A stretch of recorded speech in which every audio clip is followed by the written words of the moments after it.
the Sunday River Ski Resort in Maine. Of course, New England in the winter is a great place to spend time if you have snow equipment like snowboards or skis or even snowmobiles. But today we have snow machines of a completely different kind. We're talking about short course off-road racing trucks. They're designed for the dirt, but today we're going to race them on the snow. So we got 900 horsepower, they're 4,000 pounds, and four-wheel drive with spiked tires. We'll see how it goes. Should be certainly fun. We're going to welcome in Cameron Steele to the broadcast team alongside myself, Jason Wygant. Now, Cameron, you're fresh off a third-place overall finish at the prestigious Baja 1000 truck race in the desert, and you and all these guys have experience in races like this. But this is a totally different scenario than racing in the desert. Absolutely. I mean, some of us race desert. All of them race short course off-road, which is basically stadium-style off-road, something like Supercross in trucks if you haven't seen it before. Today, a totally different curveball. They're going to take their wares, their toys, their equipment, their work tools to the snow and the ice. Now, what that means is they had to be prepared for something totally different. And I'll tell you, some of the drivers aren't quite as set up as they should have been when it comes to their goggles or their face shields, because with the snow conditions and the blanketed white, it's going to make it very interesting. But the good news, side by side. Last year, Ricky Johnson was our winner, and it was a timed race. Yes, two trucks were on the course at one time, but this time they are starting side by side, and snow dust is going to be a whole new element for these guys, which I don't think is going to be very friendly if you're the driver behind. Yeah, absolutely. So a lot of experience with these guys in the desert and the dirt, but today they got to make it happen in the snow.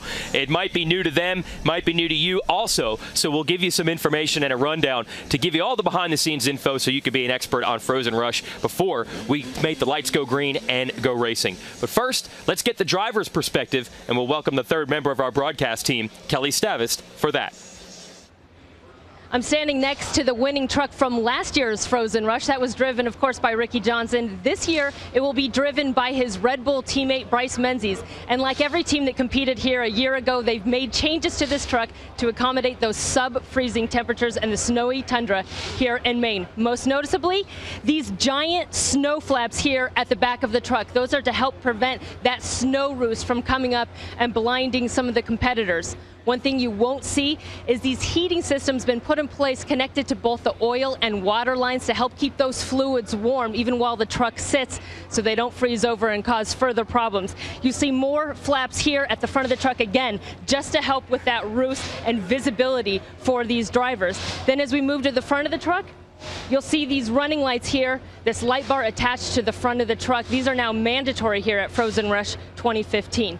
Now, the drivers have some options as far as helmets are concerned. Bryce has opted for his off-road full-face helmet. Of course, he'll be putting some defogger on his lens, but he thinks that this is the way to go to stay warm and have good visibility. Ricky Johnson, on the other hand, has gone for this open motocross-style helmet paired with some goggles. Again, he prefers that to help keep his visibility clear. But you can see there is a lot of prep that goes into both the trucks and drivers for these frozen conditions here at Frozen Rush.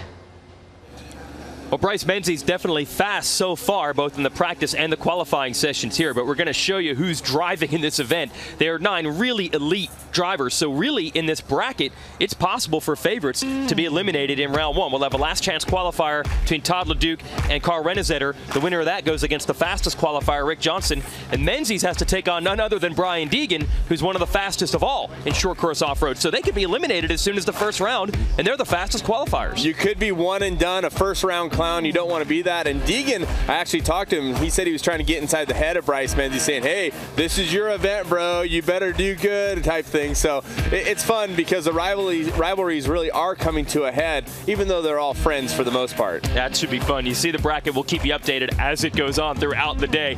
As far as the race format is concerned, we'll start with our quarterfinals. They will be 2 laps each. We'll add more laps as we go into the latter rounds. It's a single elimination. You win, you move on. You lose, you're out. And the higher seed has the lane choice. So far, it seems like drivers want to start on the right side. We'll see if that changes as the course conditions begin to get chewed up. Now, Cameron, you mentioned rivalries. There are certainly a whole bunch of them out here. And what's really cool about this sport is there's really 2 different series that take place, one in the Midwest and one mostly in the Southwest. So when you combine forces like this, we've got rivalries and some rare combinations of drivers knowing they've got to beat each other today because they really hate to lose, and they really hate to lose to the guys they're going to be battling at Frozen Rush. Trucks like these Pro 4s don't just run on 113 octane gas alone. To race, and more importantly to win, requires a mix of two other fuels, testosterone and ego. And that invariably creates an entertaining byproduct, good old-fashioned rivalries. Red course versus blue course, head-to-head racing, yin versus yang. Loser is out, winner moves on. At Frozen Rush, it's binary. You're either a 0 or a 1. I've had kind words to say about Ricky Johnson. I've had bad words to say about Ricky Johnson. You know, when you're a spoon-fed rich boy, I guess anything comes out of you. Me and RJ have had huge battles. I was really surprised that he actually invited me here to this event. Like oil and water, or true and false, after years of bumping and banging, some of these guys just plain don't care for each other. I've had my run-ins with, Bryce Menzies. I've battled out with him for the last 3 years in Pro 2, and Rob didn't win any, but Fast or furious, incidental or accidental, doesn't really matter when the racing goes door to door. Body panels get damaged, egos get bruised, and tempers tend to flare. It's awesome to have somebody that makes you want to throw up. When you have somebody that makes you want to be the best that you can be, I think they're a total blessing. Even or odd, war or peace, when the checkered flag flies and the snow settles, you're either in or out. If we have to take that little shot to take home the trophy, we will. Don't let anybody fool you. And you can bet the losers ain't gonna be none too pleased about that. So it's interesting, this event almost takes on like an all-star game type feel because there are two major off-road series, the Lucas Oil Off-Road Championship and the Torque Championship. So a lot of these guys don't get to race each other every weekend, although most of them have been at it long enough where they've met at some point. But what's also strange is, as much as they are rivals, they're also friends because a lot of them build trucks for each other, which I find very intriguing. It's very interesting. Scott Douglas and his motorsports group actually are fielding 3 of the trucks that are racing here today. Ricky Johnson, who set the fastest qualifying time, and Brian Deegan are also in Scott Douglas trucks. Also, there's some interesting relationships. Rob McCachran used to be on Menzies Motorsports with Bryce Menzies. Of course, Ricky Johnson was also on the Menzies Motorsports team. Interesting note, Carl Renazen and Rob McCachran, they won the Baja 1000 together in 2007. So it's hard to decide if they're friends or rivals, but we guarantee once the lights go green and they go racing, they all want to beat each other. We are seconds away from the first green flag. This has never been done before. Now the clock is running.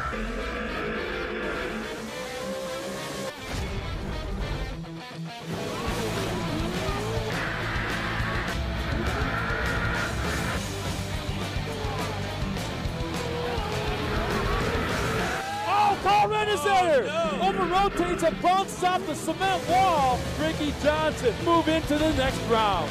Menzies heavy on the throttle. Now coming up to that crossover jump. Menzies will take the win. Going up there, jumping 70 feet down the snow, just having a blast. Here comes Rob McCachran out of Las Vegas, Nevada. Nice turn, a little bit on the wide side. Johnny Greaves will move into round 2. Any preference who you face next? I hope it's Ricky because I want to kick his ass one more time. Oh, Red Bull semifinals at the line. Ricky Johnson, he may overdrive the track this time around. Bryce Menzies trying to find a little traction. It's going to be close. Moving into the finals, Ricky Johnson. So stoked to be in the main event. But Johnny, my ass is here. Come kick it. These, without a doubt, are the 2 best Pro 4 drivers in the world. Johnny Greaves, Ricky Johnson. Ricky Johnson will be the first one to take off. Nice bit of traction at the start. Here comes that screaming Toyota. Greaves over that crossover. Here comes Ricky Johnson into the final corner. Pushing very back to the corner. Checkered flag is waving. Here comes Johnny Greaves. It's going to be close. Through the final corner. He gets through cleanly. 4, 3, 2. Now, although they only raced at Frozen Rush for the very first time last year, the overall sport of off-road racing has been around since the 1960s, and a lot of evolution in the racing vehicles, of course, during that time. At one point, you're basically taking stock buggies or stock trucks, maybe putting better tires and shocks on them and going racing. At this point, though, the machines are completely purpose-built. To give you an idea, the passenger seat in most of these trucks, that's where the engine sits in these vehicles. So it's a huge evolution. It's just like any other top form of motorsport, where these vehicles are the absolute best at what they do, which is going fast on dirt or snow, and of course jumping, which is one of the unique forms in off-road motorsports. For more on that, let's send it to Kelly Stavist to get inside these race trucks. You've seen the massive jumps here at Sunday River, and maybe you've wondered how these trucks can fly 150 feet through the air, land to flats, all without damaging the trucks. Well, it's thanks to these guys right here in the wheel wear. Those are the shocks, and they are custom made for these off-road trucks to do those insane jumps. Here's what it looks like outside of the truck. This thing is a monster, and it gives these vehicles about 2 feet of wheel travel or suspension to help cushion those landings. Compare that to more of your everyday shock that might be on your car at home. This thing will give you about 6 inches. So I do not recommend trying what you see these guys doing out here in Frozen Rush back at home. It will not end well. So there you go. You take 900 horsepower, about 20 inches of suspension travel, and you can kind of defy gravity. But it's still going to be difficult because they're racing up and down here, which is not something that they normally do. Most of the courses are generally flat, so we'll see how that affects the trucks and their performance on this track. Well, the cold weather is definitely going to affect how the fluid runs through those Fox shocks, so it's something to think about as well. Let's take a look at the course if we can, just the big scenic picture of it. Now, if you look at this, Jason, one thing that's really going to develop during the day is that right now it is a beautifully groomed race course. Now, we're used to this in off-road racing. It breaks down, but there's going to be snow holes that you won't really be able to see because it's all white. Now, you've seen the delineation lines that are painted so they can see the edge of the jumps or the edge of the course, but as they continually run into a certain section and side load, let's say a right rear tire, that's going to develop a pothole, so to speak, and that's going to grow and grow and grow if that's the preferred line. Now, as the drivers evolve on the course, they're going to have to try to miss that obstacle because it could unsettle the truck so much. Now, imagine if some of those develop on the face of the jumps, and especially some of those kickers on that downhill section through the gates. Yeah, that was the part that was really wild to watch when we had qualifying yesterday. Let's show you some specifics, tell you exactly what this track has in store for the drivers here at Sunday River. It's such a beautiful location here at Sunday River, Maine. The top of the mountain, about 3,100 feet, and the average low, well, about 5 degrees, and it feels like every bit of that here today. As the drivers get onto the course, the fastest qualifier will get to choose his line, whether it's the right side or the left side. The right is the blue, the left is the red. They're going to go right into a step-up jump, then they'll split courses. The uphill rhythm section will become a big part of this. As they move up the elevation of the mountain, they will go through the over-under and then to the top bowl turn. This is critical. Pick a good line. Watch out for the holes that develop throughout the event because there will be more and more laps as we move forward. Down through the gate section, it's fast and tricky. The chicane section is no longer in the course. It wasn't set up for racing that looked good. They're going to run straight down into that gap jump, and then the big bowl at the bottom. Pick your lane. Be careful. If you're behind someone, it's going to be very hard to see the truck in front of you. We've seen a lot of mistakes there during qualifying and practice. And you're going to get an idea what it looks like when we go head-to-head. Haven't ever done this before at Frozen Rush. And you see the two trucks have their choices of lanes. And the real cool part is when they first come together, it's actually by jumping over each other with this crossover. Well, the whole event is very cool. There's a lot of adrenaline for the drivers. Visibility is going to be interesting. As we said, this chicane section is no longer in the course, but that's just part of the future of what we're looking at here at Frozen Rush, trying to put more interesting obstacles, and it is a very interesting course this time around. Critical on that jump. Don't over jump it too far because there's a little bit of a kicker that you can hit when you land, and again, that bottom bowl turn is going to be part of where the big racing happens.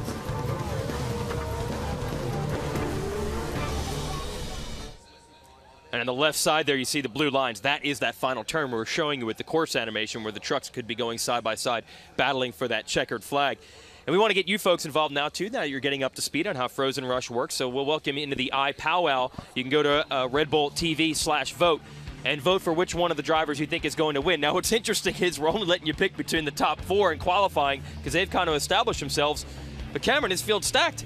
could potentially be none of those 4 guys that win here. Absolutely. I mean, with the head-to-head format, one mistake and you're out. You have to go with the favorites when you start thinking about it, though. Johnson and Bryce Menzies have been the fastest. Rob McCachran, the wily veteran, 3rd fastest. But as you said, anybody can win this event. You want to try to pick one? I'll just go with RJ as defending champ. That's easy money, easy bet on my part, but you never know. That's a pretty fair and easy way to go, yes. But, you know, he said himself he's really got to stay on top of that truck if he's going to be the quickest on the day. I like Bryce Menzies, but for some reason I'm thinking Rob McCachran's going to be the guy today, so we'll see what happens. I like the rivalry factor that McCachran and Menzies could end up in the semifinals together. Rob Mack could be pumped. This is probably only the last big trophy he doesn't have on the mantle left, so that would be good. He just won the Baja 1000. And this is just a preview of some of the great stuff that you're going to see all year long on the Red Bull Signature Series, racing off-road trucks today, but no matter what weekend it is, we're always pushing sport to the next level. Since 2012, the Red Bull Signature Series has brought you the absolute best in action sports.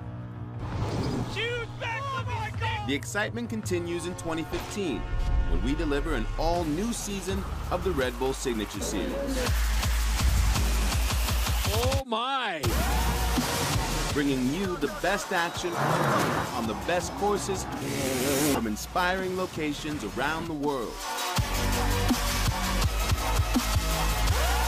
Join us all year long as we witness top athletes compete in the most progressive and innovative sporting events on the planet.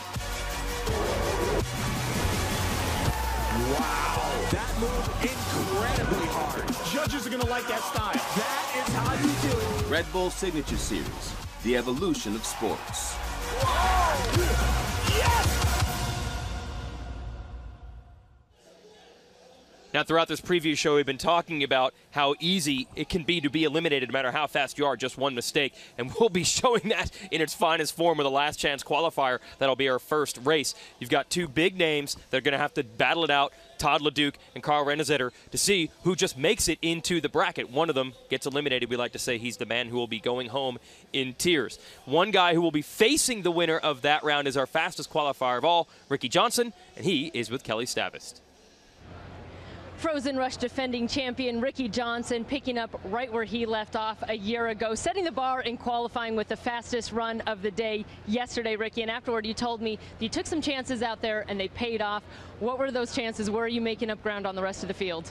I'm not telling because I got to race against everybody again, you know, in a little bit. So the biggest thing is that the guys from Douglas Motorsports, I asked for small changes, a steering pump, a little bit different on the idling, make a different air box to try to keep some warm air going into that carburetor, and everything worked out perfect, you know.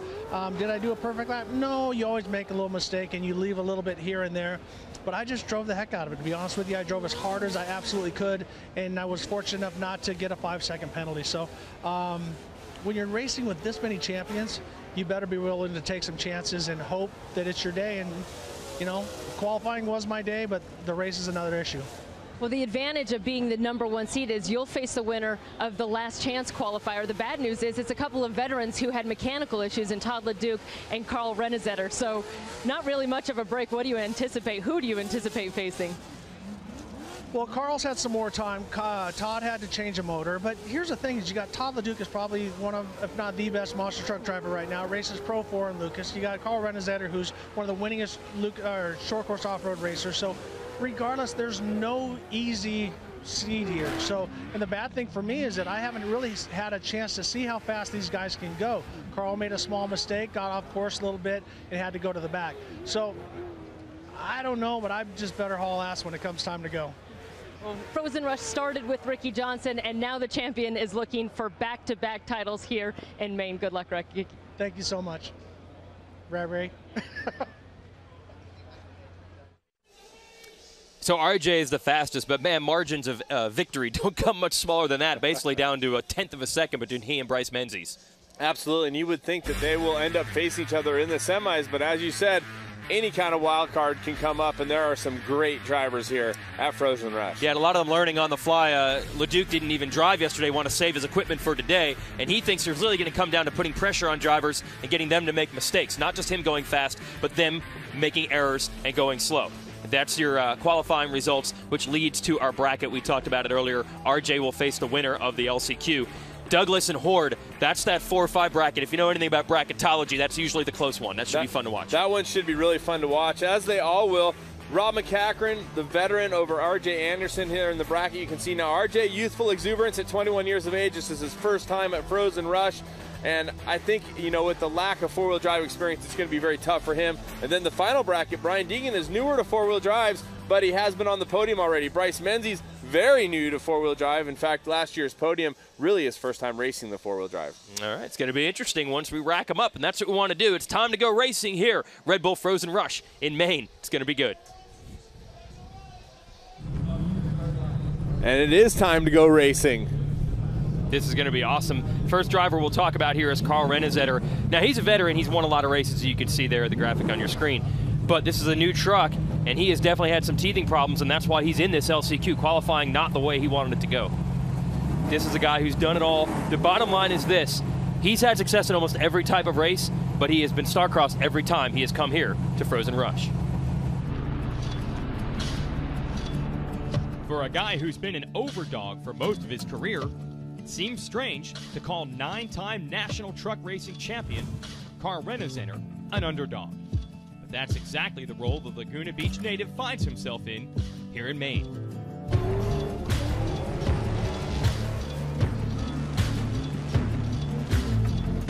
Sure, he's got over 65 Pro 4 career wins over a 16-year career. And yes, he's the 2013 Pro 4 champion in Lucas Oil off-road racing. Starting with last year's edition of Frozen Rush, the top step of the podium has been elusive for the father of 4. A crash here last year against Johnson wrecked his hopes, and since then, Renezetter has finished 5th, 4th, 3rd, and 2nd in Pro 4 racing, but he hasn't notched a win. That's a frustrating pattern he's hoping to break in Sunday River. Okay, so Renezetter had his equipment problems yesterday. Even worse for Todd LeDuc, who blew an engine during a practice session and decided not to even participate in qualifying yesterday. But he's a guy who can definitely adapt quickly and figure this racing out on snow, because Todd LeDuc is a driver who has truly done it all.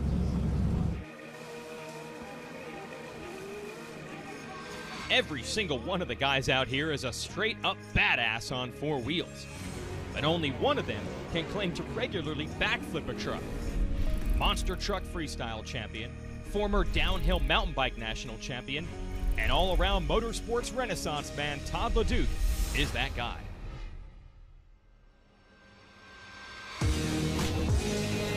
I suppose it's only natural that when your dad raced trophy trucks and your brother Kyle is the current Lucas Oil Pro 4 champion, that your competitive instincts run a little deeper, that your fire to do something spectacular burns a little brighter. When you get second, you don't even want to look at RJ. You don't even want to look at McCachran. We hate to lose. Can LeDuc improve on his 8th place finish from last year?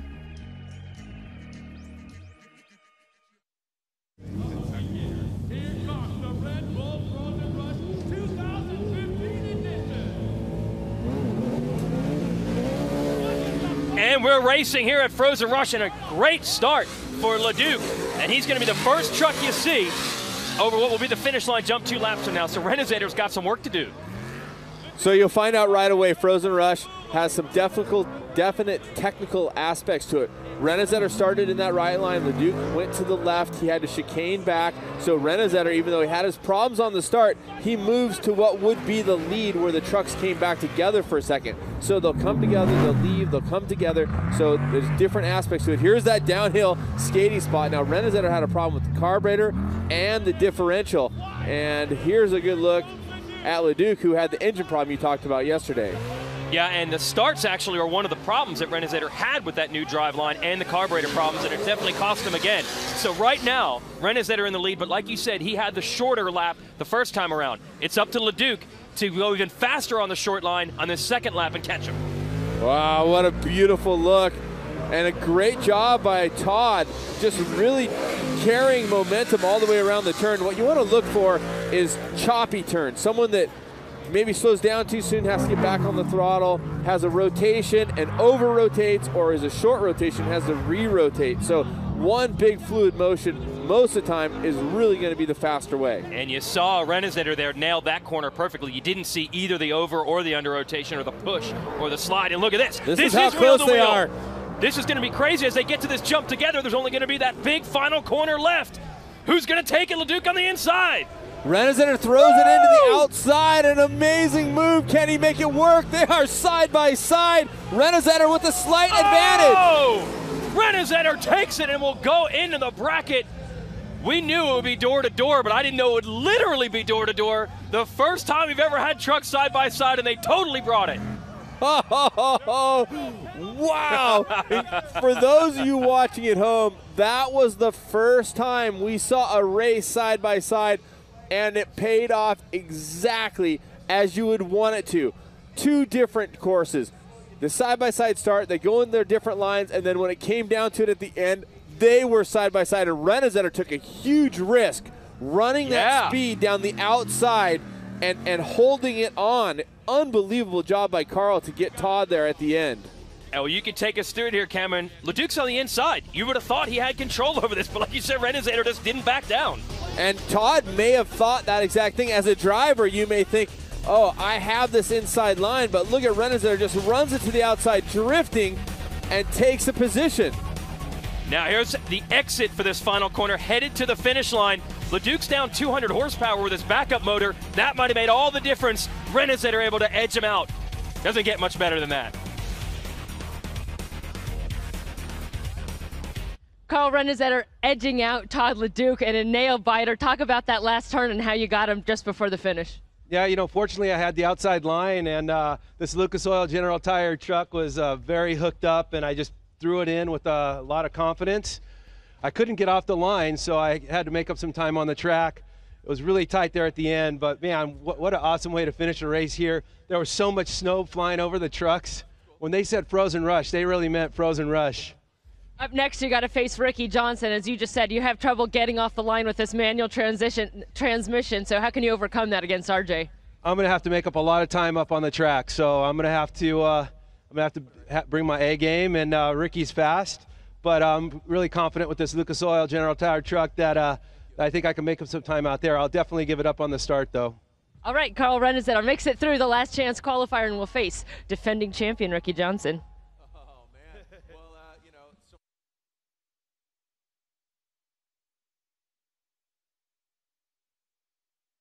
Finally gets one to go his way. Well, that's a lot of risk throwing that truck sideways into the last turn. Those spikes can catch.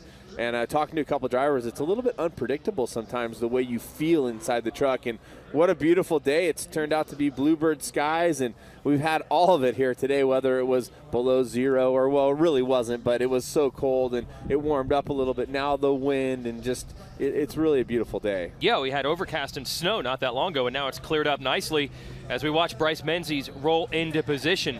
Was fastest when we had practice earlier in the week, was second fastest in qualifying yesterday, and was third at this race last year, and really considered one of the prime candidates to win this thing this year, and he definitely has this course wired. So let's get on board to Bryce Menzies. He's going to give you a little bit of a course preview, what it's like to drive here at Frozen Rush. But the start line lined up side by side, the emotion is, it's really nerve-wracking. You're nervous. All the emotions, you start thinking about the race, try to focus on your line, waiting for that green flag to drop, and once that green flag drops, then it's game on and wide open throttle. First gear, second gear, into third gear, you're crossing the Red Bull finish line jump, and then we're going to take the right line, which is the blue line, wide open in third gear still. You got 3 stutter bumps that you're going to bounce through. That kind of upsets the truck here and there, but you got to just kind of keep the truck pointed straight. So we're hard braking into the 90-degree left, downshift into second. You're going under the overpass jump, and then it tightens up really hard. So slide the truck in second gear, get it pointed straight, and then you're into third, and it's pretty much wide open down the hill as fast as the truck can go. That's where your eyes kind of open wide. You start thinking a lot. You're reaching speeds 90 miles an hour, and you start thinking if anything can go wrong, it can go really wrong here, but that's also the fun section. Check up as hard as you can on the brakes, off camber, get the truck slowed, 180 left, back into second gear, back up to third, across the Red Bull finish line again. Then we're going to take the left line, which is the red line this time, and it tightens up really fast. You got a sharp S turn, so you come in, downshift into second. You got 4 big whoop jumps that you're going to bounce through and try to keep the truck straight as possible on the gas as much as you can to get all your speed up towards the big over-under jump that we're going to hit probably around 70-80 miles an hour as fast as we can up to the top where it's a 90-degree left, wide open. Then you're going to want to brake as hard as possible, back down into second gear, and then this is where you come into the chicanes. It gets real tight technical in here. You're going to go, you know, left, then right. You're in second gear, on and off the gas and brake to keep the truck kind of straight and pointed. And then down to the bottom again over that crossover jump. That's huge. We're flying it, you know, 150 feet, and then we're coming into the finish line turn, wide open as hard as we can. Coming to the finish line, brake, downshift into second, throw the truck in there as hard as you can with the snow and the ruts, crawl out, second gear, third gear, cross the Red Bull finish line, and that's your GoPro course preview for Red Bull Frozen Rush. Menzies going to be facing off against Brian Deegan, the general of the Metal Militia. And what I love about Deegan is, for all his bravado and the marketing and the branding that he's done with the Metal Militia brand, he is a legit athlete, be it in his supercross and motocross days, his freestyle motocross days, and now as a driver, both his off-road trucks and even rally cars. When he races, he usually succeeds. Let's learn more about the general.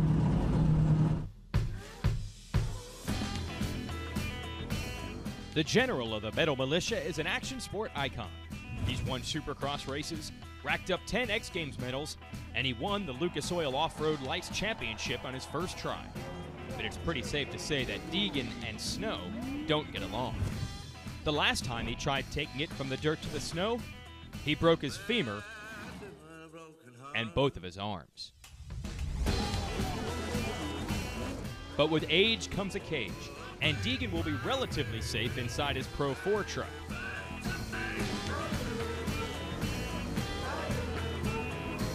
But turning his winter bad luck around here at Sunday River will be entirely up to him.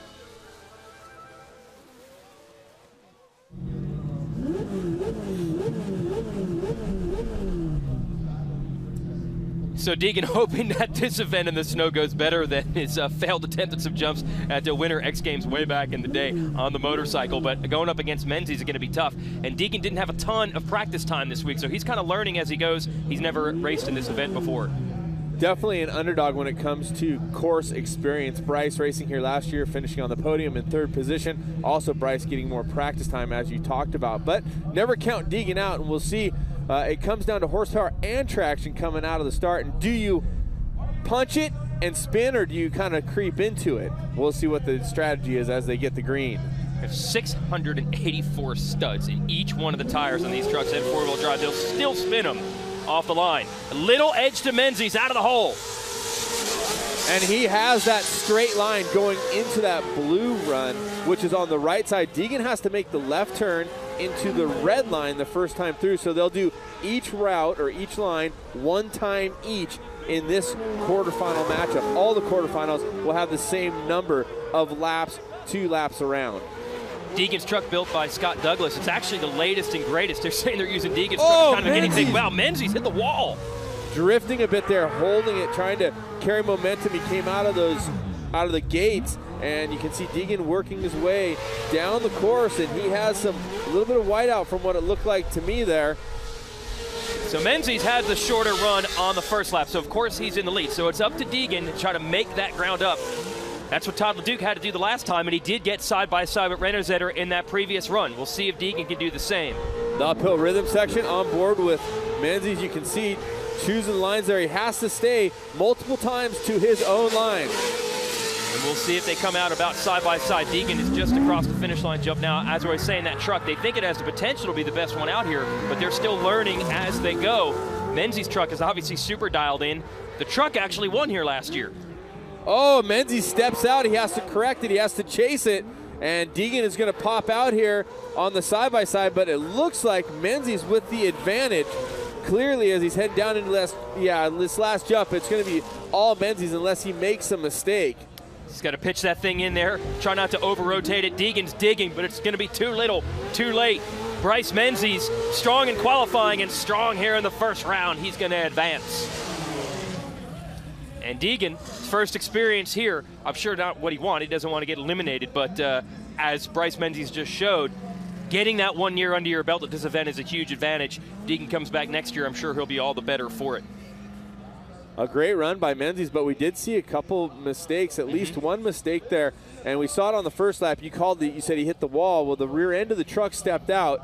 He was trying to carry his momentum through those gates, and then the next time around, coming from the top, you could see him step out again.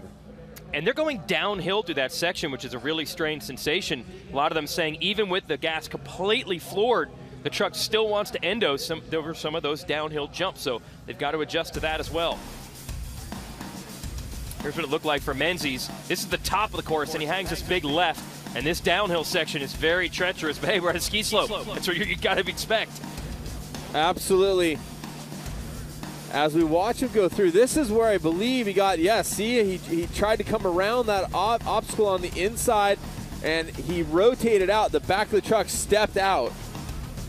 So lots of risk, and there's the other one, the second time. And wow, if you drive the rear end of the truck around and catch one of those mounds there, the snow mounds, it could really throw the truck into a tumble. Yeah, and as you said, it's really hard for them to see where the traction is and where the traction isn't. So far, Bryce Menzies able to hold on. Let's send it down to Kelly.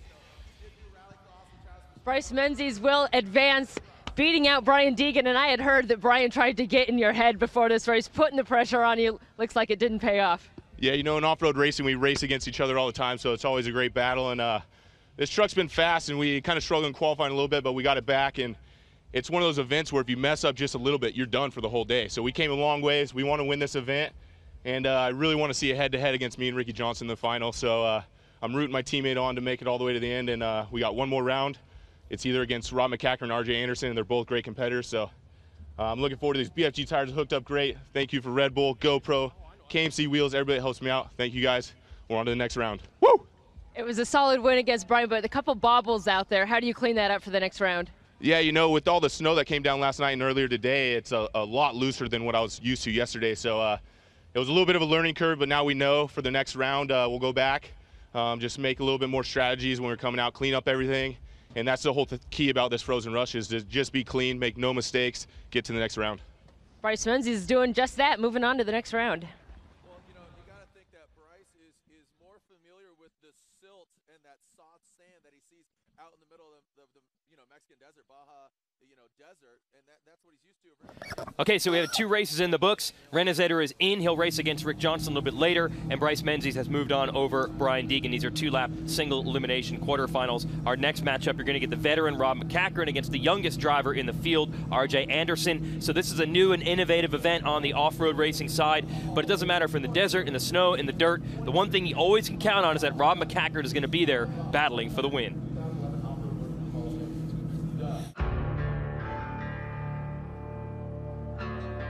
Looking at a lot of the guys on the start list today, and you'll see a bunch of off-road renaissance men. But Rob Mack is not a multitasker. He's a specialist. The Las Vegas native doesn't race motorcycles or drive monster trucks. Rob races off-road. Very quickly, and quite successfully, actually.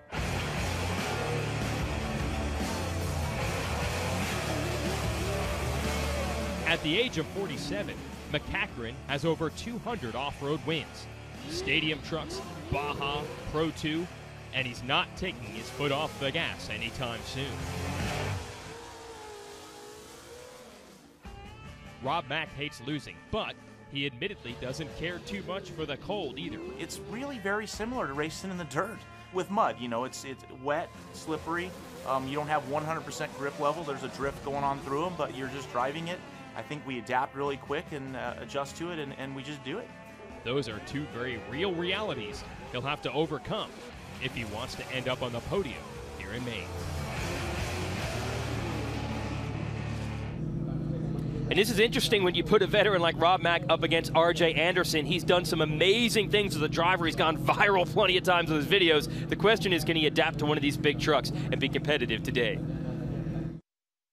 At the ripe old age of 21, RJ Anderson has already won UTV, Buggy, and Pro 2 championships.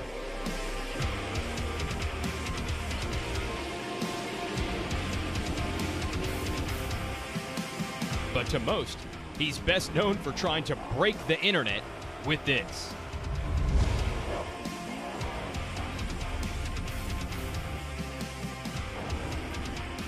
Can he drive? You bet. Is he afraid to take risks? Nope.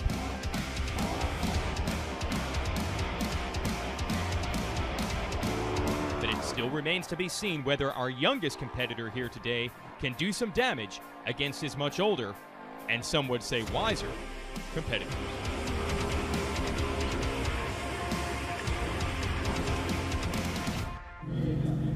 Ready to go racing here. So Rob Mack, very solid in this event last year, just missed podium. He's pretty much fast on anything. Do you think RJ Anderson has got a shot at him here? Obviously a very intimidating presence with Rob Mack. Without being rude, I don't think so. Rob Mack was the fastest qualifier last year, and he's a formidable competitor no matter what he's in. Now, RJ Anderson has a ton of talent. Don't count him out. But he's newer to the four-wheel drive, of course. So, I mean, with the skill that Rob has and the experience, I think it's going to be very hard for the youngster to overcome. But guess what? The youngster with the jump right out of the gate. We'll see what happens as he goes to that left or the blue lane. Well, he's 21 years old. Maybe he's got the faster reaction time off the gate, so he's up front.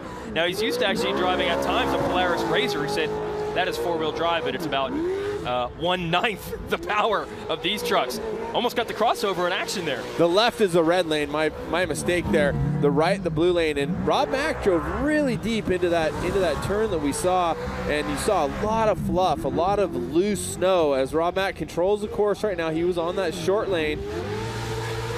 Watch his technique, and he's clean all the way around, carries speed all the way from the beginning of the turn. He doesn't have to do it twice. He goes through one time. Let's watch as now RJ Anderson will come down to that turn. Is he clean? Does he have one fluid motion there as well? I don't think it was quite as clean as McCackern. It was pretty darn good. So here's Rob Mack. The guy's been at this for a long, long time. And as we said, one of the few trophies not on his mantle. This kid's going to try to take it away from him. It's going to be close when they come together. Oh, look at the big powder hit. And that's going to get, the story is it's going to get looser and looser as we go. 2 laps here in the quarterfinals. The semifinals will be 4 laps. So the course will get even more and more eaten up. And how close is this? Wow. RJ's in the mix, but McCackern with the lead, nose down. Oh, McCackern. McCackern makes a mistake. That could open the door. Anderson is on the inside if he can really drive it in there, but look at Rob Mack switch to the left to try to block him. He closes off that lane, and what he was doing is he's putting RJ into that snow dust. He couldn't see where he was going, but still a great battle. That was a battle right to the line. Anderson gave him all he could handle, even got up to the quarter panel at the finish. McCackern's going to advance, and a little bit of the experience on display there. He made sure that door was shut, and there was nothing that 37 truck could see but snow. It's interesting because you saw in the LCQ, Renazetter held that outside line and railed it around the outside, but Rob Mack decided to chop down and take that line away, that inside line away, where Renazetter showed that fast outside line. Well, we talked to Rob Mack yesterday, and he said, man, if you're second going into that turn, you're pretty much going to be blind. As we watch RJ Anderson here, this is a mistake by McCackern, and gave him an opportunity to win this. Absolutely, and it's part of that loose snow on top, and wow, whew, almost looked like a Smith grind from a skateboard there, and just got up the back wheel up and over that berm. And where it was interesting here is he could have held the outside line and tried to rail more speed possibly. He decided to chop down to the bottom and protect the bottom more or less, or put RJ in that snow dust. And you cannot see the second place truck at all. You can't even see the truck, right? Yeah. And they were actually worried at times. If you're in the lead and you crash in that corner, the guy behind might not even realize you stopped and could run right into you. That's how blind you are. But then McCackern gets kicked the wrong way in this final corner, and look at Anderson. Yeah, had he broke just a little more traction, I think RJ would have been right there. So you asked me at the beginning, do I think RJ has a chance to beat him? I say no. Well, evidently he did have a chance, and you know, the veteran came out on top, but at this point you can't predict really because the course is breaking down. The drivers may not even know where the loose snow is. Absolutely. Let's send it back down to Kelly. I think most people expected the veteran Rob McCackern to advance to that round relatively easily. You get the win, Rob, but it was tight. How impressed are you by the performance of that rookie Frozen Rush driver? You know, RJ did great, you know, and I've known him ever since he was a baby. His dad, you know, helped me out a lot in my early career. And, you know, RJ wanted to win this bad. And, you know, I got a really bad start there. I think I parked in too much of the fluff, and he got me on the start, and I got roosted out at the beginning there. And then once we got clear, I knew I had to try to make up ground. And we drove as hard as we could. There's a lot of snow on top compared to what we were when we practice here. And it's a little bit different track. So, you know, we'll get back there and maybe make some tunes on this Rockstar Energy Makita tools. BF Goodrich, man, I've been with them since 1991. What an incredible thing to come to the snow and run up here. And thank you, Red Bull Frozen Rush. And I hopefully we'll take that trophy home, put that on my mantle when we get back.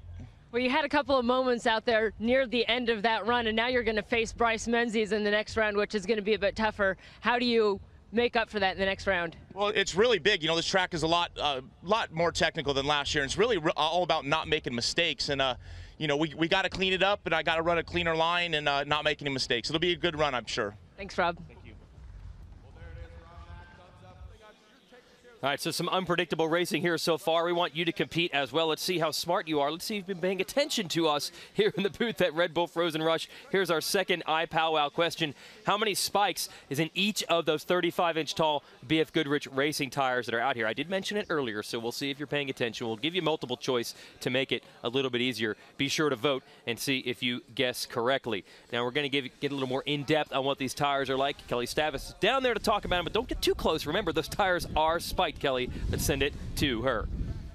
We're getting an up-close look at the special spiked BF Goodrich tires. Now, this one tire alone has nearly 700 spikes in it, which makes it heavy, awkward, and actually a little bit dangerous. As a result, to change from your typical all-terrain tires onto these spiked tires, that change will take about 3 minutes. Now, if you can believe it, BF Goodrich will actually study the compound and tread pattern used in these specially designed tires for Frozen Rush to help create better all-terrain tires for your vehicle at home. Now, earlier I gave you that number, about 700 spikes in this one tire alone. That means last year nearly 22,000 spikes were used, and they lost not a single one. Ready for our next round, veteran Scott Douglas. He's got 3 different trucks in action, one that he's driving and then 2 others. So definitely a nice guy as far as building trucks for other people and hoping that they do well also. But you know when it's time to drop the hammer, he's the one that wants to come out on top.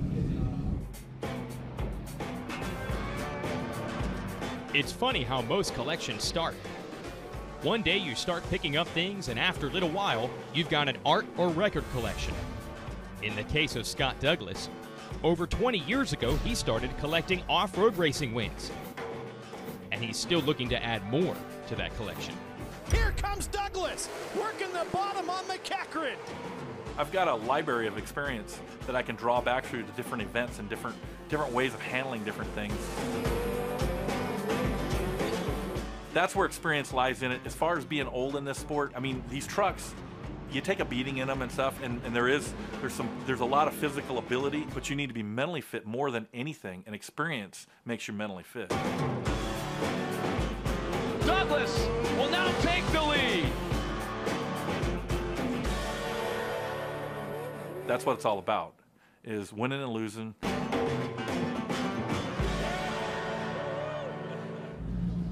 And we give a warm welcome. We're trying to help these guys out. Chad Horde hasn't raced this event before, but he is from Michigan, so at least he has experience hanging out in cold temperatures, and he's having a great time here this weekend. Chad Horde, one of the nicest drivers you'll ever meet. Adaptation. Change. The process where an organism becomes better suited to its environment. For 5-time Pro 2 World Champion Chad Horde, it's a concept he'll have to master quickly here in Maine. Living in Michigan, Chad is no stranger to cold, but he wasn't here last year, and he doesn't have that experience on his otherwise solid resume. I'm kind of known as the nice guy. I'm not going to bump you, I'm not going to hit you, but that's going to probably have to start changing here in the future. Going from 2-wheel drive to 4, moving from dirt to snow, and transitioning from winning to, well, winning's the one thing Horde plans on keeping just the same. Chad Horde had it up on the door handle. You know, we're up against some pretty heavy hitters, and I think just me as a person that I'm going to start getting more aggressive and just to start placing on the top.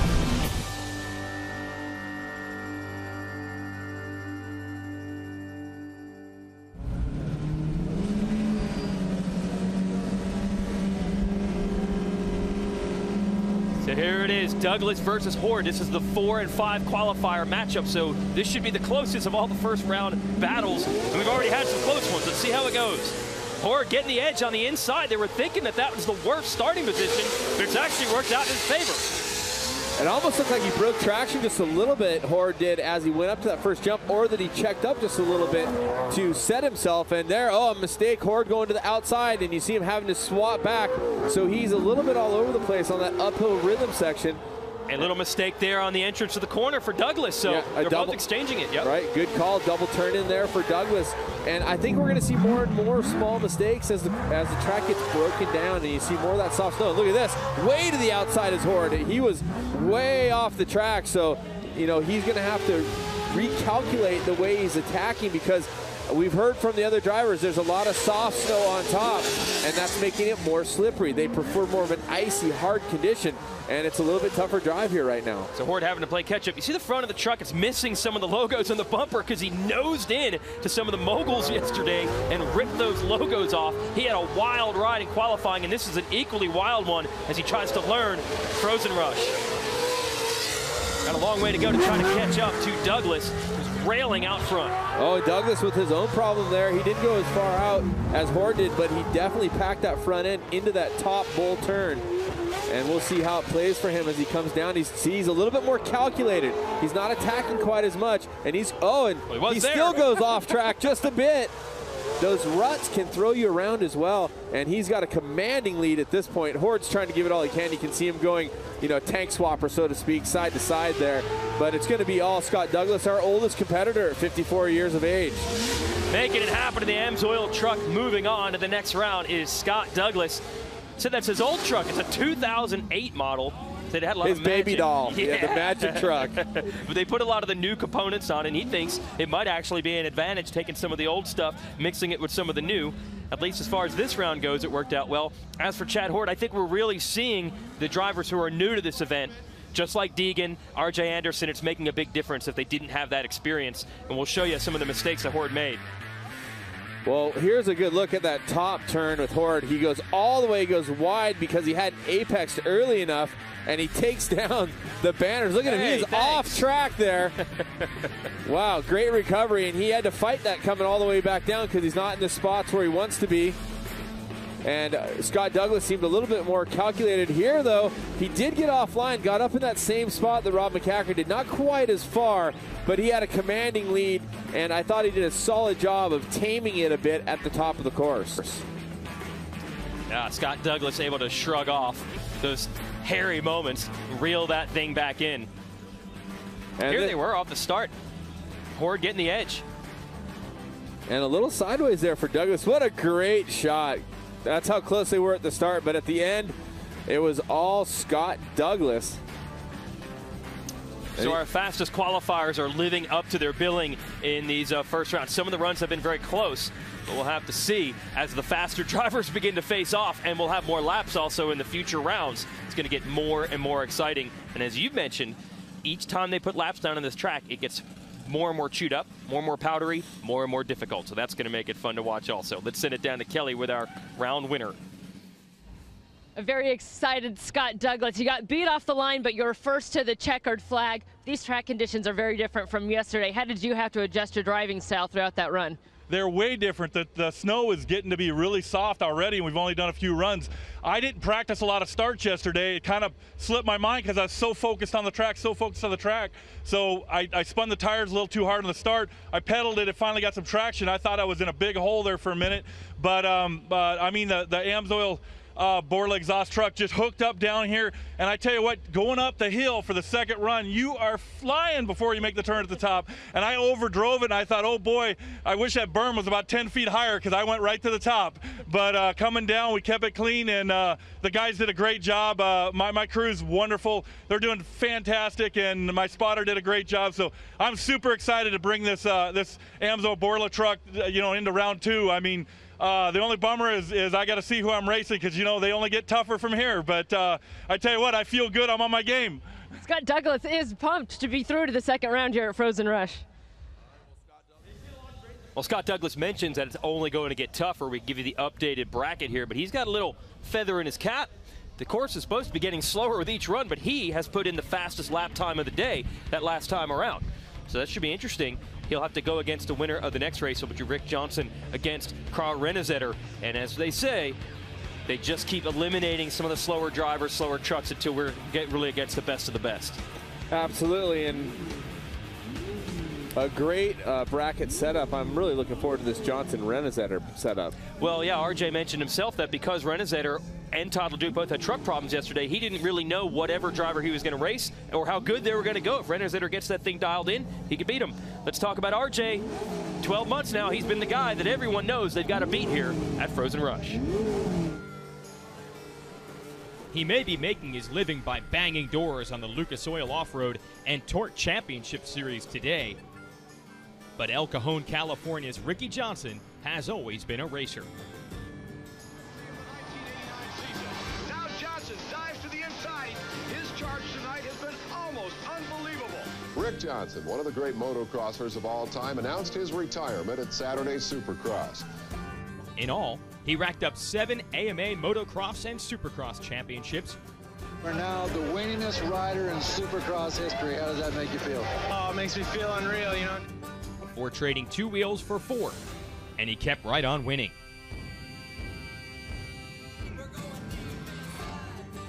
So besides those old moto trophies hanging around collecting dust, Johnson has freshened the collection up with wins from the Baja 1000, the Torque Pro 4 Championships, and the inaugural running of Red Bull Frozen Rush. And this is how you celebrate RJ style. I hate to go in third person, but Ricky Johnson has to race his best. If I race with panache and I give 100%, I can walk away and be proud. So, can the crowd pleaser they call RJ repeat his victory here in Maine? There's 8 other racers who respect what he's done before, but they sure hope he doesn't win again. So Renesetter still working on the truck, but he could conceivably get much faster each time as they're working on it. They had carburetor problems and driveline problems yesterday. They get that thing to 100%. We don't really know how much he has in the tank, and I've got to think that RJ himself was maybe a little worried about this. Well, Renesetter has the advantage because he's already seen the semi-snow-covered course in the LCQ, so he may have a little bit of knowledge knowing what's coming up, or a little bit of advantage, I should say. But Ricky Johnson, your fastest qualifier, and definitely don't want to count him out. You would definitely say he's the favorite in this situation. Carl has been struggling through qualifying and practice with his truck. And the start has really been a problem for that number 17 truck. He's got a new transmission in there, and the manual transmission not able to get off the line, as well as the manually shifted automatic that RJ and most of the guys have in their truck. So the start could really tell the story. You would think that Johnson would get the jump here, but anything can happen on the snow. And a huge jump for Johnson. There it is. Massive advantage, and that's going to put Carl right in the snow dust. And Carl's got to find that spot where he turns off, and he does it. Goes off to the left, the red line, there's on board.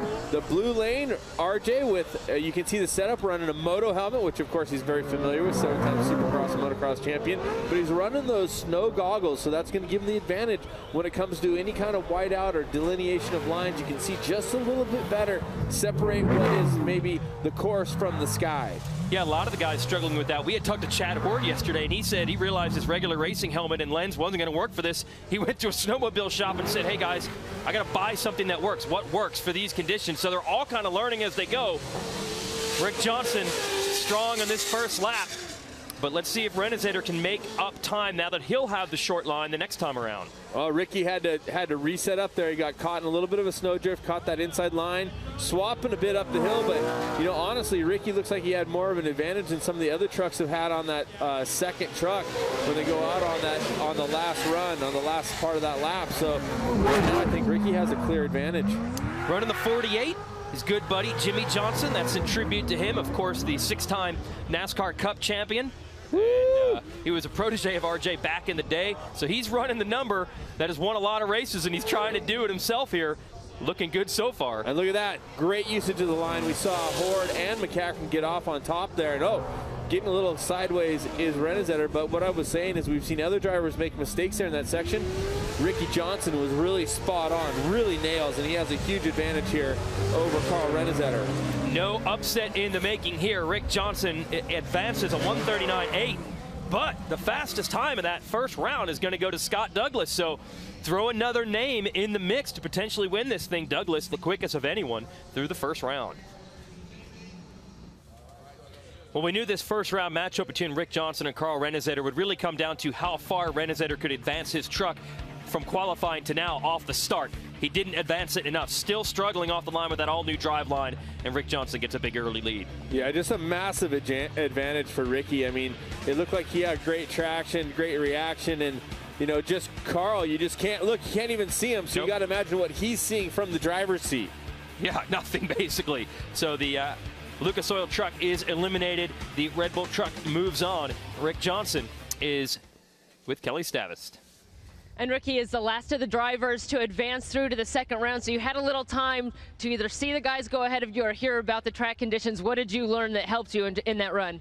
Well, I was just watching everybody, and I'm telling you, the track is getting beat up. So it is becoming an unbelievable off-road race. This is a combination of desert and short course because these 900 horsepower motors, these BF Goodrich tires with the spikes are just chewing this thing up. So after 2 more rounds, the main event is going to be hellacious. So I would just want to thank Red Bull, KMC, Replay HD, and all those guys for helping me out to get here. So I'm into the semis. I got one more run before I don't know who I go against, either Rob or Bryce. Both those guys are great champions, so hope I see you there. Well, first up for Ricky will be Scott Douglas, who had the fastest time in the first round. Okay, so we got a round in the books. First time I ever saw trucks race side by side here at Frozen Rush, and we literally were side by side in a lot of spots, and we're going to add more laps and some faster drivers. This is only going to get better and better. Absolutely, and when you think about it, the top 4 qualifiers are the 4 that have moved on, but the brackets are incredibly tough. Ricky Johnson against Scott Douglas, and the one thing about Scott Douglas was that he looked really maybe the smoothest out of all the drivers, and that's what played out in that time that he put down, the 138.6. But that's the other matchup with McCachran and Menzies. I mean, the elder statesman versus the young gun, formerly both on the same team. I mean, it's a really interesting matchup for me. I'm excited to see, who has probably been the best of desert racing, so to speak, with Rob McCachran and the new best of desert racing, possibly in Bryce Menzies. Yeah, guy really coming into his own here, but Rob Mack doesn't want to just hand any trophies. And Rob Mack's not handing anything to anybody, and neither is Ricky Johnson or Scott Douglas. It's going to be really exciting. Yeah, remember Johnson is in a Scott Douglas truck and will be racing against Scott Douglas, so there's so many things to think about when you come here, not only the rivalries, but the things that they have to do to prepare themselves and the vehicles to come race here in the snow. This is like going to the moon.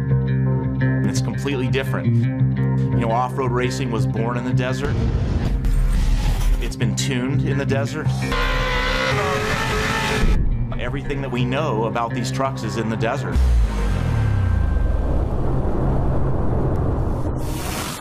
For myself, I'm going to try not to overthink it. I'm going to try to just run my normal stuff and put on a couple layers of underwear and probably just run a moto helmet with snow goggles, because once your lens fogs, it's over. We added, helmet blower that blew a lot of air inside my helmet, and we had no problem whatsoever. I'm running an Oakley ski goggle, so it's got a thermal lens and everything like that, a motocross style helmet with a Nomax hood sock, but with also a ski mask on top of that. I went and spent like $500 at Bass Pro Shop just getting thermals and then jackets and all this stuff. If I'm gonna go out here, I'm not gonna come out here and freeze. I don't know. I didn't really pack anything differently other than just my mindset.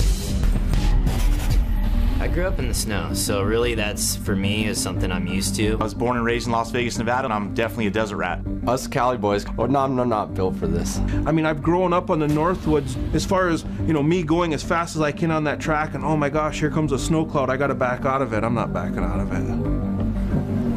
We got out there to the semi and we're getting the trucks all unloaded, and I noticed I couldn't hardly breathe through my nose, that my boogers were freezing inside my nose. Yeah, I prefer the warmer weather. It's definitely cold.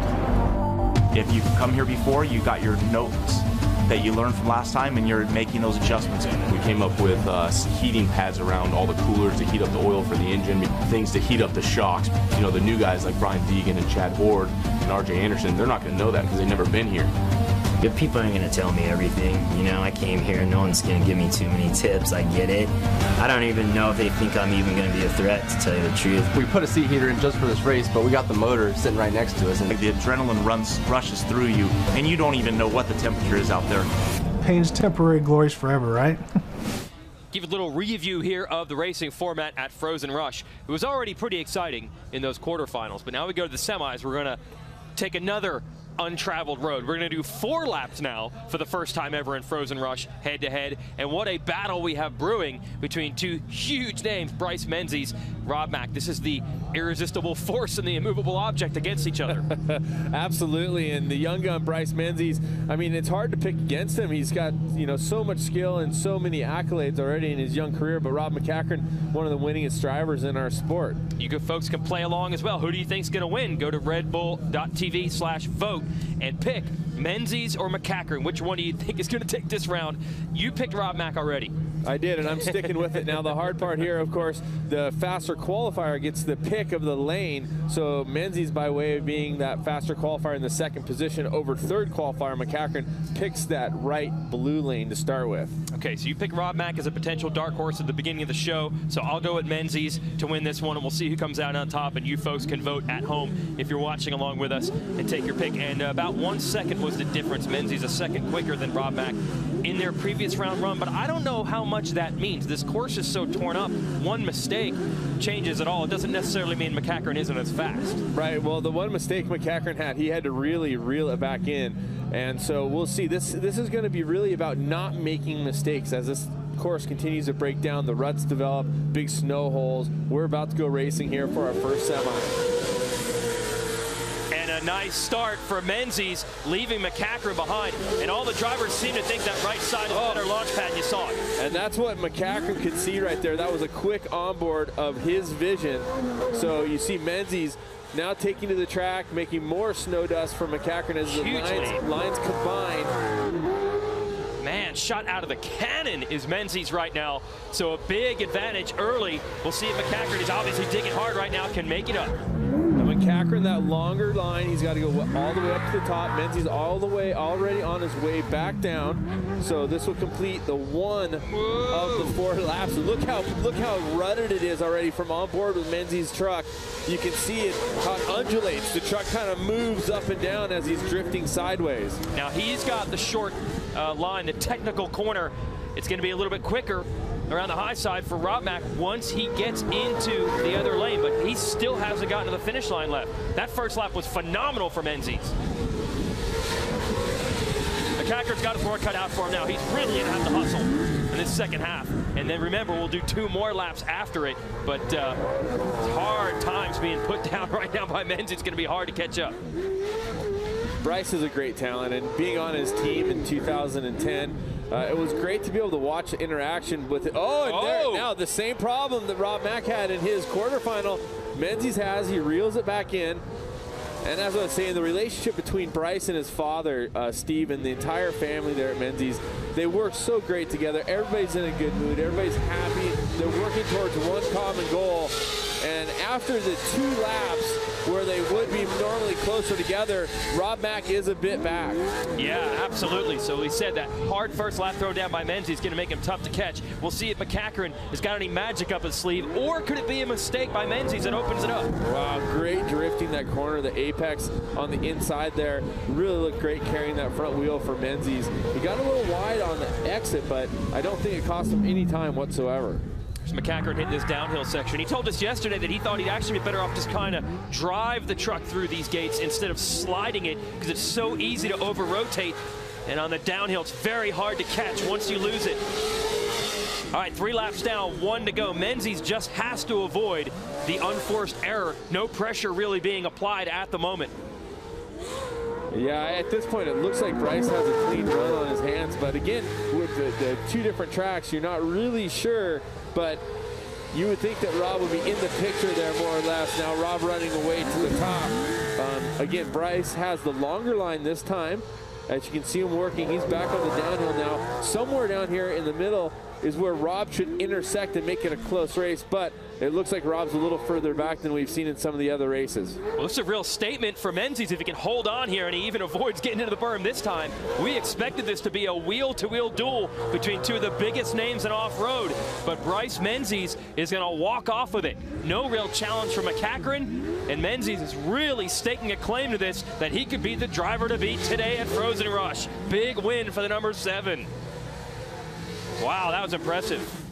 Well, a tough break for Rob McCachran. Interesting though, Menzies would have the better pick over Douglas.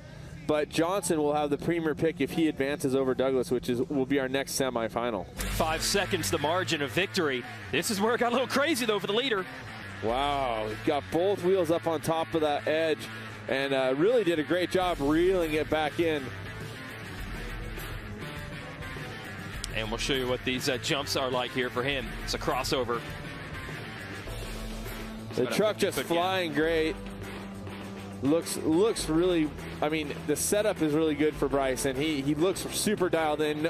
No mistakes that we really saw, other than it looked like he attacked too much into that gate section and had to drift back over and got on top of that berm. And for you folks that might have joined us for the show last year you took a 5-second penalty if you clipped one of those flags. This year, they're basically saying keep it on the track and you're good. So no penalties for hitting those gates this time around. That's the one I really liked right there, that drift, carrying that front tire up. He went a little wide. You see him hit the berm and blow it a little bit.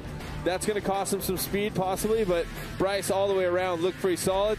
The rear end steps out a bit. You can see how deep that snow is already.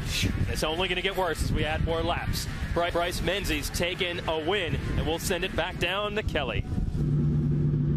The young gun, Bryce Menzies, takes down the off-road racing legend, Rob McCachran. It was a pretty easy win there. Bryce, what sort of a statement have you made as you head into the finals?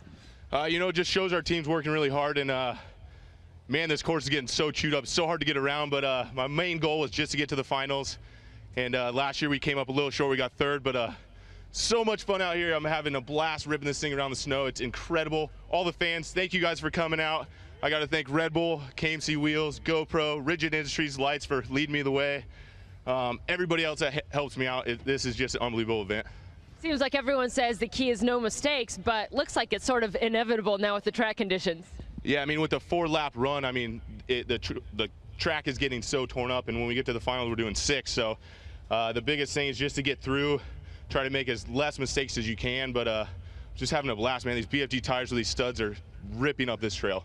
All right, Bryce Menzies is through to the final round. He'll face either his teammate Ricky Johnson or Scott Douglas.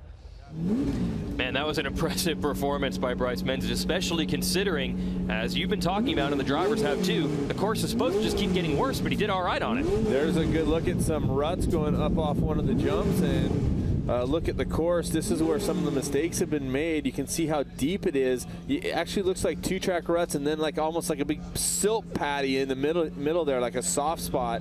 And take a look at the ruts that are developing on the start line a few inches down, and you're really in like a slot car track for a second as you get going. Here's your matchup, Scott Douglas and Ricky Johnson. Johnson is in a Scott Douglas built truck, actually newer than the one Douglas is in, but he likes his old 2008 model. Like we said, he's put some new parts on it. He feels that thing can win, and he was a second quicker than Ricky in their lap times of the first round. For whatever that's worth, the track gonna be totally different here. We'll have onboards, by the way, with both of them. There's Johnson. You just saw what it was like inside the cab with Douglas. This one's going to be tough to pick, and they've also got to be thinking about over their shoulder those runs that Bryce Menzies put down. Even if they do advance, it's going to be tough to beat in the final. Absolutely. And they're both inching forward just a bit as we're set to go. There is a 5-second penalty, by the way, if you do jump the start. Man, Johnson has been killer on the reaction time, but Douglas hooks up and beats him over the first jump. Ricky has a bit of correction there. Douglas very fast on that left turn as he heads off into that left side lane. The truck's starting to kick left to right on Douglas. That's going to cost him. I think he would have actually been a little bit ahead, but those mistakes might have been advantage Johnson, but then he makes an error. He does make a small error there. Johnson had to double turn that, and then he had to miss the backside of that jump just a little bit. So even if it's just a millisecond of a correction, it takes a half second, and that leads into a half second onto the next area as well, because you have to reel it back in and get yourself back into that smooth frame of racing that section. Douglas looks darn fast on that downhill. Johnson has already completed the first lap, but remember, that was the short line. So we'll see how it turns out at the end of this one. They could be wheel to wheel. Here's Johnson over the big tabletop uphill. They got a lot of air over that yesterday. The track just too darn rough for it now. Yeah, you can see the ruts really developing there quite a bit. Now each driver has a spotter as well, so they can give them information about the track that they can see, or if they happen to be near a monitor, able to tell them what they see through the monitor. Johnson had that thing really thrown around. He is nearly off the track. Yeah, he was. The back of the truck was off the track, and there he straightens out that section. He's trying to find traction. He's got the lead on Douglas. Still has Douglas, but another mistake from Johnson allows Douglas, who goes completely sideways. Did he save it? Yes, he did. He created his own snow blind there. So they're going to be chasing each other through this final corner. We're halfway through. 2 laps down, 2 laps to go. Ricky far to the outside, got into that berm. That'll cut a little bit of speed off, but they're pretty close together, although Douglas is in that snow blind situation. So they're halfway through, and that's exciting racing. I mean, we see mistakes from both drivers. That's how hard they're pushing, but that's also how much the course is deteriorating. Well, Johnson told me yesterday, he goes, you know how skiing works. Oh, Johnson a little bit slow out of that corner. It did look like he was off for a second, didn't it? Yeah. Well, Johnson told me yesterday, he goes, you know what it's like skiing? When you're on a downhill, the thing wants to go straight. They don't want to stop and turn, whether you're on skis, a snowboard, or in a 4,000-pound truck, and he almost threw it away. Is that Douglas? Oh, Douglas crashed. Oh. Wow. Douglas has crashed into the aptly named snow fence, and Johnson has got an easy run here on his final go-around. Douglas getting a little souvenir here. So now Ricky Johnson's spotter would have told him that Douglas had a big mistake, and so now Ricky knows that he can check up a little bit. He doesn't have to risk the truck.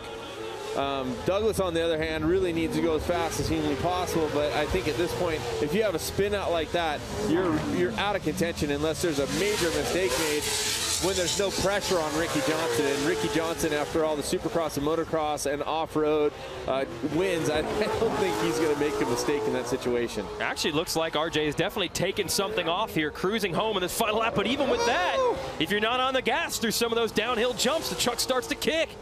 He almost threw it away too. Sometimes when you slow down, it's harder to drive because you're not used to what it's going to do in those particular sections. Final corner.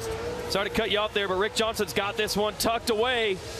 As we said earlier, he's running the 48. Tribute to his buddy Jimmy Johnson in NASCAR. And just like JJ likes to do, another victory, taking that car now to the finals. Here is the 7 of Douglas comes across. That would have been a phenomenal battle downhill into that final corner, but unfortunately we never got to see it because of a mistake from Douglas. He was absolutely pushing with all he had. Definitely a couple of mistakes from both drivers, and sets up a heads up between Menzies and Johnson. But look at the start. Douglas not only got the start, but he moves over in front of him to try to snowblind him. But look, there wasn't really that much roost, but watch as he makes the turn. Maybe the roost to get him. No, Johnson's able to miss on the outside. And just a complete exchange of mistakes in this run. Look at Johnson. We saw from the inside him sawing at the wheel. I don't know how he didn't go all the way around. And it was really risky for him to keep driving it forward. I'm not even sure. As we take a look, Johnson hit a big snow section there. This is Douglas. Remember, he ends up off the track, and here's how it happened. He broke traction to the outside. He tries to go ahead and do a complete revolution 360 by staying on the throttle. It didn't pay off for him as he got up in that snow fence. And here's the kick. Ricky Johnson in the 48 had to collect that truck back up. What's the key to collecting it? Floor it? Well, you have to steer into it, but not oversteer, and get into the throttle to straighten the truck out. With the four-wheel drive, those front wheels can't pull it straight again. Hard to believe that when you're out of control, the fastest way to fix it is by getting on the gas. And here we go. It was very close at one point, but Douglas, that spin, he wasn't able to stay that close right to the end. And let's send it down to Kelly with our winner. Well, it wasn't always pretty, but Ricky Johnson gets a win and will be through to the finals to defend his Frozen Rush title. I said it wasn't always pretty. How aware were you of where Scott Douglas was on course? Well, I had my son Luke Johnson spotting for me, and he did a great job. Let me know. I made a big mistake that second lap. Lost my beanie. Sorry, Red Bull. I went off the track and had to gather back up, but I think Scott made the same mistake later on. So this track is getting gnarly, man. It's getting really, really rough, way rougher than last year, way more technical than last year. I watched Bryce swap a little bit, figured it out the last lap. He had a great run, and here we are, me and him going at it in the main. Red Bull versus Red Bull in the finals. Couldn't ask for much more here at Frozen Rush. So Rick Johnson and Bryce Menzies get what they want. They wanted to face off against each other in the finals. That's good for both of them, obviously, to get there, but now they're going to have to go from friends to enemies. We'll give you the full bracket. This is everything we've seen so far here at Frozen Rush. Renazader beats LeDuc in the LCQ to go against Johnson. Douglas beats Horde. And Johnson beat Douglas. We just saw that one. Menzies coming out on top of McCachran. Now McCachran and Douglas are going to face off. We're not done racing there. They will be in the trophy race to determine who finishes third. Speaking of the trophy race, they are on the line. It will give you the format for that. It's once again a 4-lap race. And the coin toss determines lane choice. That's interesting because McCachran, by the way, had the faster time, not only over Douglas in the last round, but also was faster than Rick Johnson, who beat Douglas. So although McCachran maybe didn't look like he was on his game because Menzies beat him by a pretty good margin, he was actually the second quickest of the 4 drivers in the semis. And we didn't see a lot of mistakes from McCachran. We saw mistakes from Ricky and from Scott Douglas. Scott obviously winning the coin toss, I would guess. I don't have that information, but choosing that outside line every time the faster qualifier has chosen that outside line. So it's time to go racing. This is the trophy race. So basically, the 2 drivers that didn't make the final will race for that 3rd place accolade. And it's always nicer to be on the podium than not. Yeah, that's right. I mean, it's basically you get nothing or you get something quite valuable. So someone's going to be really disappointed at the end of this one. It'd be so hard to pick a winner. And it is wheel to wheel right off the line. A little bit better jump, so that left side, which is not supposed to work at the start, sure did for Rob McCachran.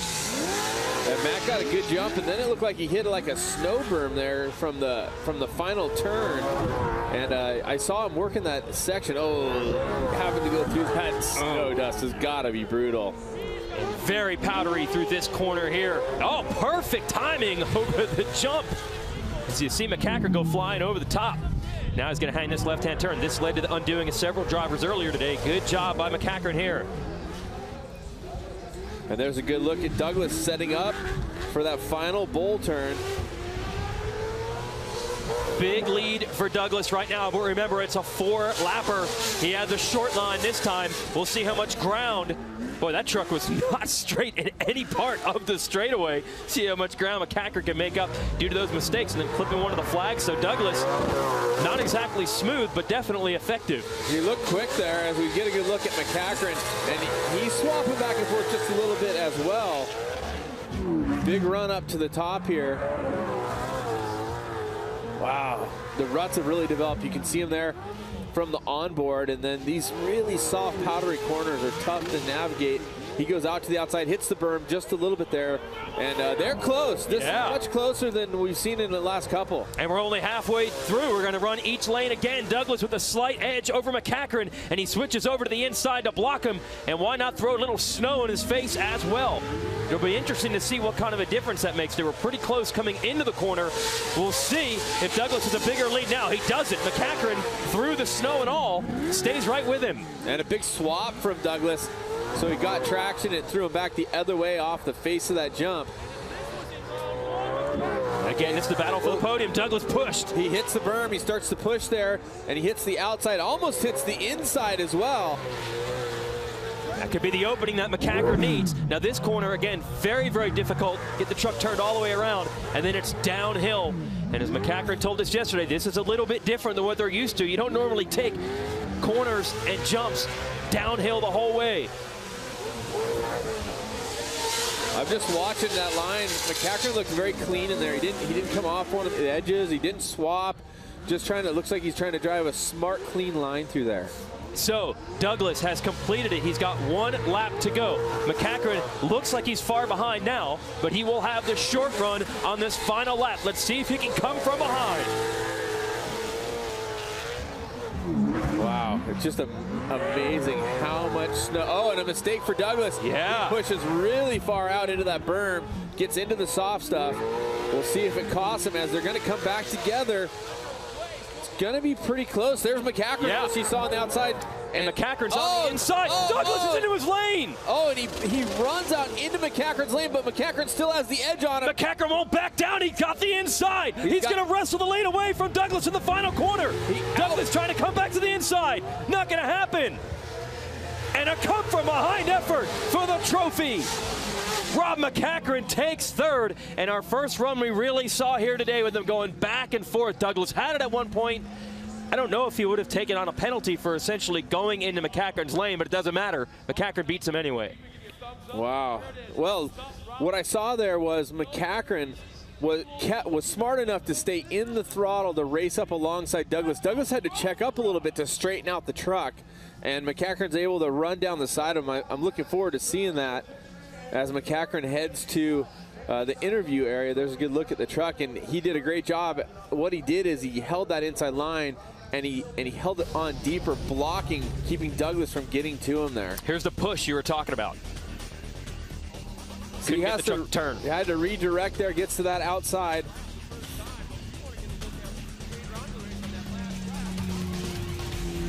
And watching, this is when they went out on lap 3, if I'm not mistaken. They were pretty close. Douglas had a bit of an advantage. You can see the roost that McCachran has to go through. Never a pleasant thing. And then it would come down to that final downhill. Douglas had the lead. However, it was a slalom section, and that's what ultimately cost him. See, he was looking good at this point where the truck was flying. But once he turned around and went back down the hill, the mistakes started to come into play. And that's what allowed McCachran here to get on the inside in the last corner. McCachran holds it on. He's trying to make a run. Douglas is still trying to spool back up. And McCachran just controlled the inside of that turn. He just held it on a little longer, took Douglas a little deeper, and had the line on the inside. And once that control was established there, it was all him. I like how McCachran, I think he just sent it in last corner and said, hey, there's a big snow berm on the outside. That'll hold. And he goes on to take third. Let's send it to Kelly. After a come-from-behind win for Rob McCachran, he'll pick up his first Frozen Rush trophy. But, man, that was tight. How'd you get around Scott Douglas there at the end? Well, you know, Scott had lane choice. We did a flip there, and I lost the lane choice. And I knew that left lane I didn't like. And as soon as he got me off the start, you know, I got the snow dust here. I got the snow dust up ahead. And I was just doing everything I could to try to get through. And when we came through after the first 2 laps, you know, he had me. And I knew I had to go for it and do everything we could with this Rockstar Energy Makita Power Tools truck. And, you know, BF Goodrich tires, you know, there's 700 spikes in these tires. Whoever would have thought we'd have been here, or I'd have been here, any of us, with an off-road truck with 900 horsepower, you know, playing in the snow. But it's great, and I got to thank, you know, the Frozen Rush people for putting it on, and we're really happy to make the podium and collect one of those nice Red Bull Frozen Rush trophies. We've seen some awesome action out here today. What has it been like this year racing head-to-head against these guys? No, it's incredible, you know, to have, you know, Ricky Johnson, Bryce Menzies, Carl Renazetter, Brian Deegan, you know, you have some of the best. Every person that's here running today has multiple championships, whether they're older or younger. They all got multiple championships and a lot of race wins under their belt. So it's definitely rewarding to be here, and, you know, taking a 3rd spot, you know, we'll take it. We'd like to be on the top spot, but at least we got to get away with that. The legend, Rob McCachran, will take home 3rd place here at Frozen Rush. Well, we now have a perfect matchup for the finals. Congratulations to Rob McCachran for getting that 3rd place trophy. So the only thing we have left to determine is the finals and who's going to win it. Bryce Menzies against Rick Johnson. It's teacher versus student. Johnson was once brought on board the Menzies Motorsports team to help teach Bryce to drive, and here they are now meeting for this Frozen Rush trophy. Here's some highlights as we have our road to the finals. McCachran put in a great run up against Menzies. Actually had the 2nd fastest time of any of our final 4. Menzies was just that much quicker. He looked really strong. And we've seen a lot of people making small mistakes. There was a mistake for Bryce as he stepped out, but he's able to reel it back in. And that's one thing we're going to be looking for in the final coming up, is who makes the least amount of mistakes. And a lot of people making a mistake on that downhill on that right line and getting shot into the left line. Then you had Rick Johnson against Scott Douglas, and Douglas actually led Johnson off the line. And you mentioned mistakes. This run was full of them. As they started pushing each other, they started pushing their trucks, they started finding the limits of this track, and they were all over it. That one swap from RJ was not the biggest mistake from him, and he and Scott Douglas both made rotational errors on the track. Yeah, at one point they were almost flipped all the way around with Johnson, and Douglas did go all the way around. So Douglas lost to Johnson there, and then it was a trophy race between he and McCachran to determine 3rd, and this is about as close as it can get. They were drag racing into the final corner. McCachran would come out on top. Look at how close this is in the last turn. Awesome racing to determine our 3rd place finisher here at Red Bull Frozen Rush. So McCachran gets Douglas. Every position has now been established in the bracket except, of course, the big one, going for the gold, Ricky Johnson against Bryce Menzies. And by the way, they were the fastest 2 drivers in qualifying, they were the fastest 2 drivers in practice, and they are meeting in the finals. Obvious question now to ask you in our iPowwow. Who do you think is going to win here in the final? You can vote. RedBullTV.com/vote. RJ versus Bryce. this is going to be a hard one to call. I think Bryce definitely quicker the last couple times around on the track, but like you said, man, mistakes could make all the difference. Less mistakes from Bryce. I mean, we saw that one transfer over onto the sand berm on the downhill, but Ricky had that big over rotation. So less mistakes so far with Bryce. He looks fast, and both look fast. But it's, again, mitigating the mistakes. 6 laps. We've never done 6 laps here at Frozen Rush. We did 4 in the previous round. And as I mentioned, this is teacher versus student. Rick Johnson drove for the Menzies Motorsports team for several years, but Bryce is going to take over the 2- and 4-wheel drive operation for 2015. There is no longer a spot for Johnson on that team. So Johnson right now doesn't have a deal for next year. He would still like to drive if something's out there, but he's not mad about it. He knows that Bryce is an up-and-coming talent, and why not put him behind the wheel of both the 2- and 4-wheel drive trucks next year. So who knows, the next time we might see these two race each other. Well, we know that we're going to see Ricky Johnson at the Ultra 4 at the King of the Hammers is something he's got going on. Plus his desert racing just hasn't secured something in short course. I expect with his talent level and his ability, both as a thinking driver, that he'll be a good addition to someone's team. I'm sure someone will pick him up. But Bryce is definitely on a rocket ship right now. I mean, he has been really dominant in so many different forms of off-road racing, and I think the Pro 4 is going to fit him just perfectly. And they're both in Pro 4 style trucks right now. Johnson backing down. And by the way, folks, we got an update here. Johnson was actually not happy about the line he had picked here in the start, so he's going to back it up and reset. There was a coin flip, by the way, to determine start selection in this final. And Bryce did win the coin flip, and it's going to be very difficult to tell the two trucks apart, both with the red front lights there and very similar coloring. I think that really the best way to differentiate coming on is the yellow Menzies across the top of Bryce's truck. That's a bit of a different look from the front. You got those big front fenders that all those Scott Douglas trucks have. Yeah, that's true. Good point. Johnson has on the right side of your screen, the driver's left. So they're locked and loaded. They were talking trash to each other all day long, friendly, as they're pitted right next to each other in our indoor and heated pits here. What happened to the indoor and heated announce booth? I know, it didn't really come together. We're braving the elements just like everyone else. That's not usually the way I do it. I'm usually the air conditioning when it's hot out. This is turnabout is fair play. You folks ready? Final round. Bryce Menzies, Rick Johnson, teacher versus student, and 2 fairly equally matched trucks too. Here we go, the finals at Red Bull Frozen Rush. Ricky with the jump in the number 48 and contact. Bryce gets into the back of him, but I think that was maybe more Ricky moving over in front of Bryce, and a little check up there. Ricky had to check his speed going into that chicane. He might have turned in a little too early. But if anyone followed the career of Rick Johnson, both on 2 wheels and 4 wheels, you know he's a competitor. Yes, Menzies has had quicker times throughout today's bracket racing, but RJ will step up. Huge mistake. Whoa! Huge mistake. I said he was going to step up a little bit too far there, stepped out of line, and now he's got to reel it back in and make up a lot of ground. It looked like what happened is, it looked like he just kind of rebounded weird when he landed. The truck just kind of spun out from underneath him. So when he landed it, the truck landed hard, rebounded it, and under acceleration just kind of spun out from underneath him. Does that not tell you the kind of power they have? He spun going uphill on a ski slope. So Johnson's got a lot of ground to make up. Bryce Menzies has already come through the finish line to complete 1 of the 6 laps. We'll show you what it's like on board here with Menzies. Clear track, no snow dust to deal with. This is his race to lose. Cannot make a mistake. Well, we talked about mitigating the mistakes, not making them, and now Bryce knows through his spotter that Ricky's had a problem, and so now I would assume that Bryce is going to go pretty darn quick because Ricky wasn't that far out of it, but at the same time, Bryce knows he should have a bit, and you can see there, it looks like about maybe 12 seconds, or a little less than that, the gap back to Ricky. Will get that time here as we split after they've done both lanes 1 time each. We'll see if it's manageable here. Remember, we've never gone this many laps before, so that could potentially change things a lot. Johnson just has to keep on digging. Well, it looked like a big gap, but it really isn't that much. I mean, he's pretty close there. Yeah, he might have been quicker besides the mistake. And like I said earlier, Rick Johnson is not the kind of guy that's going to give up. He is a competitor. And here at Bryce, where Ricky had his problems. I'm sorry, that was Ricky again. Now we're back to that, being able to call the different trucks. And so this is Ricky coming down the hill.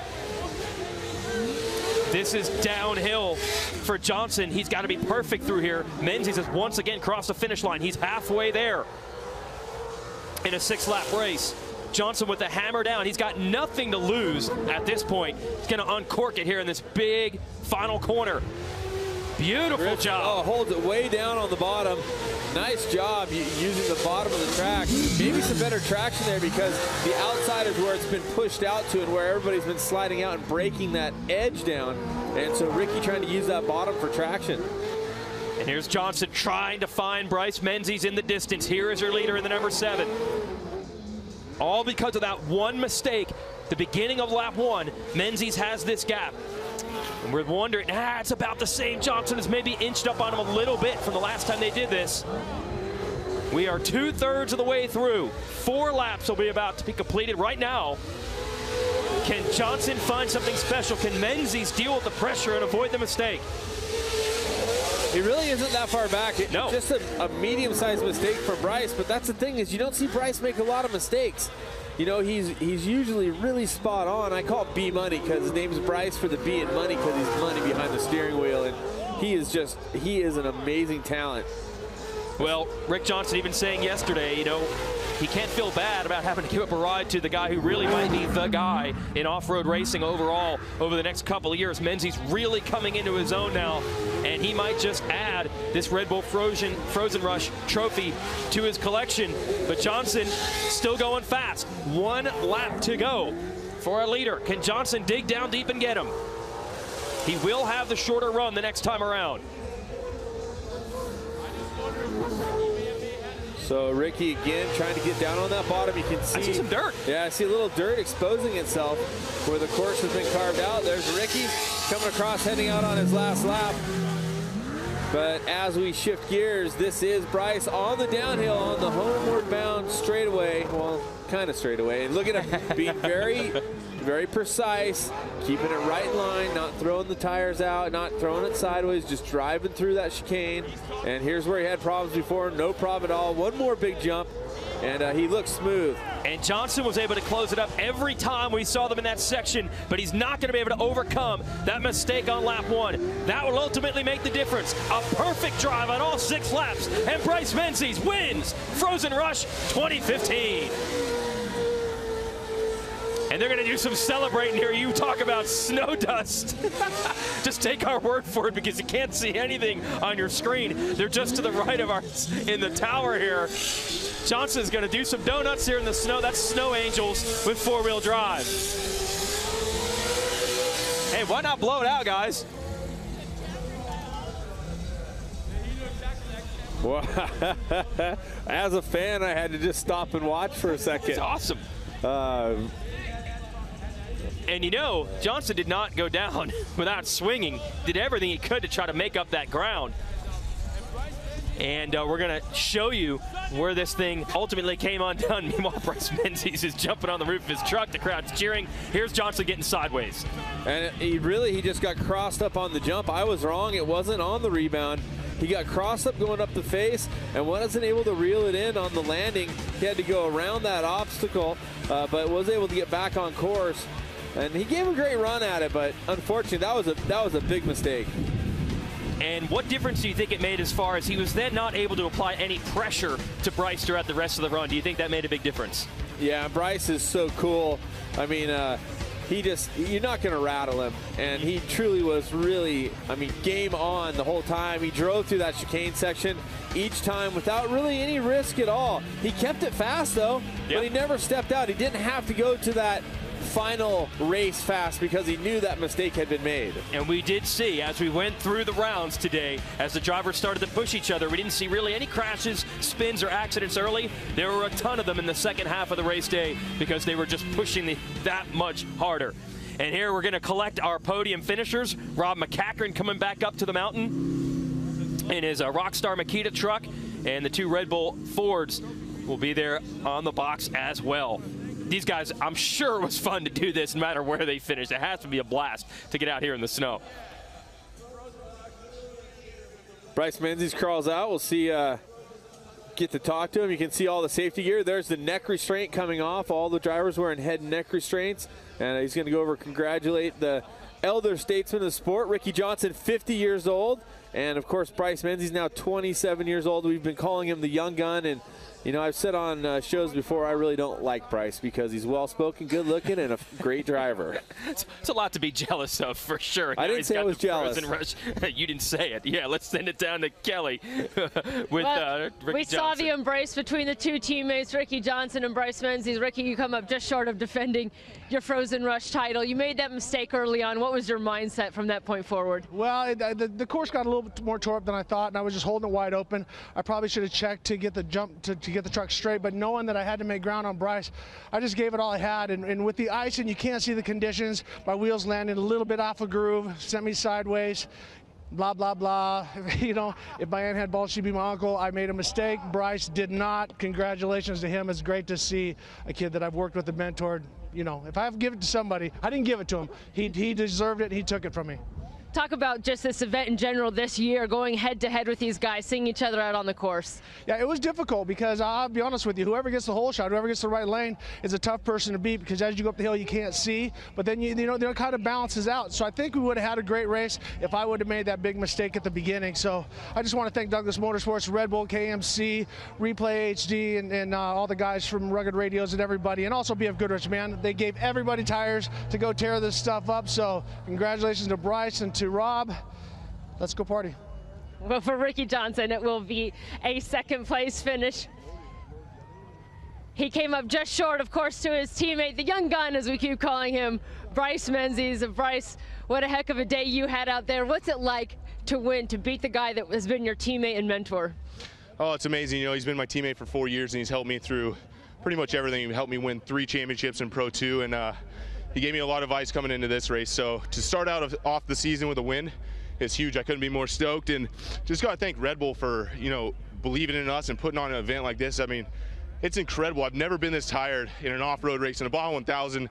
This course got so chewed up after 6 laps, but it was amazing. These BFG tires with the spikes are one off. So much traction off the start. Me and Ricky, he got me, and I got a little traction. I almost drove over the back of him. It was a little scary for a second, but that was our plan, to get me and him in the final. We did it. Got to thank all my sponsors for making this possible. Red Bull, KMC Wheels, GoPro, Rigid Industries, Discount Tire. Everybody helps me out. Great way to start the season. Ricky had his issues early on. Were you able to let up at all after that? You know, my spotter just kept telling me, dig, dig, dig. And, you know, with him coming behind you, you can never let up. He made one mistake, he said, and every time I'd come down the hill, I'd see him turning. I'm like, it's going to be close, it's going to be close. And we pulled it off, and it feels great. Bryce Menzies, your 2015 Frozen Rush champion. Congratulations. Yeah, congratulations indeed. That was the matchup that everyone was hoping to see. The fastest qualifiers facing off in the final, and it's just a game of what if now. If Johnson had not made that mistake, who knows what might have happened. Yeah, definitely, and it may be one of those golden moments in racing where the passing of the torch was handed off. You know, the veterans, Rob McCachran and Ricky Johnson, both mentors to Bryce over the years at Menzies Motorsports, and now Bryce reigning supreme here. So he's definitely the future of our sport. We'll see if the veterans can get back on top somewhere during the rest of the season. Yeah, you definitely know they're not going to give up without a fight. Hopefully more great racing to come between those drivers and everyone else in what was really an all-star cast of drivers here. It was awesome to bring it to you. We still have some work to do, though. Why not congratulate these drivers with our trophy presentation? All right, well, let's give away some one-of-a-kind trophies for a one-of-a-kind event here at Sunday River, the second ever Red Bull Frozen Rush. We changed the order of the podium. Let's start with third, second, then first. Here we go. Let's give away some trophies. Third place at Red Bull Frozen Rush 2015 from Las Vegas, Rob McCachran.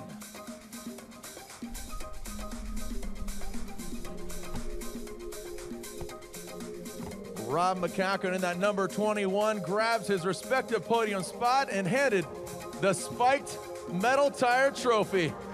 Hold it up there, Rob Mack grabbing third place here at Red Bull Frozen Rush 2015.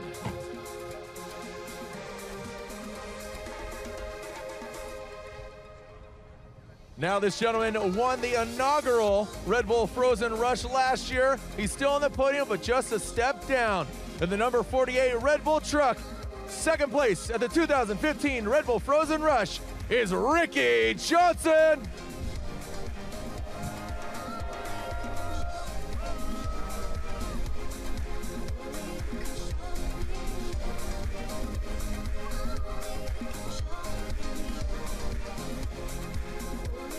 So many trophies, so many decorations from these two gentlemen standing atop the podium. So much dirt, so much tire has been shredded.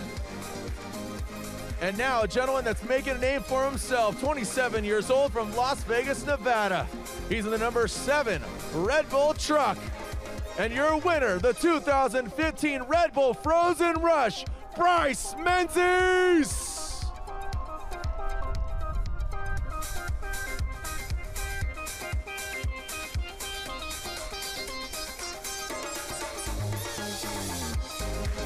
Hold them up high, boys. They're heavy, but that means it's hard work. The first place, the heaviest of them all, Bryce Menzies grabs first place, Ricky Johnson second, and Rob Mack grabs third. Thank you so much, Sunday River, for being part of history of the second ever Red Bull Frozen Rush.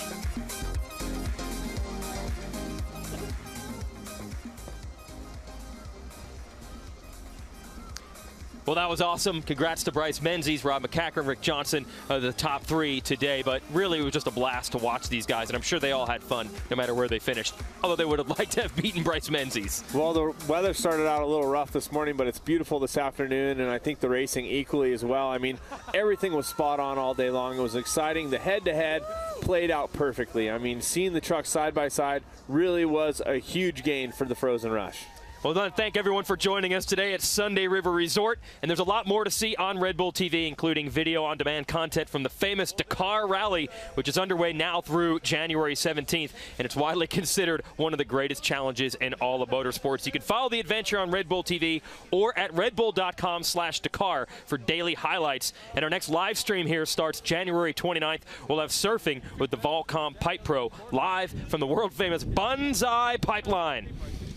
And Dakar Rally, again, all this month. Check it out, Red Bull TV at redbull.com. Dakar, as you see these guys celebrating, there's no doubt there's great talent when you consider the Dakar Rally and all the other things that we have as part of the Red Bull Signature Series.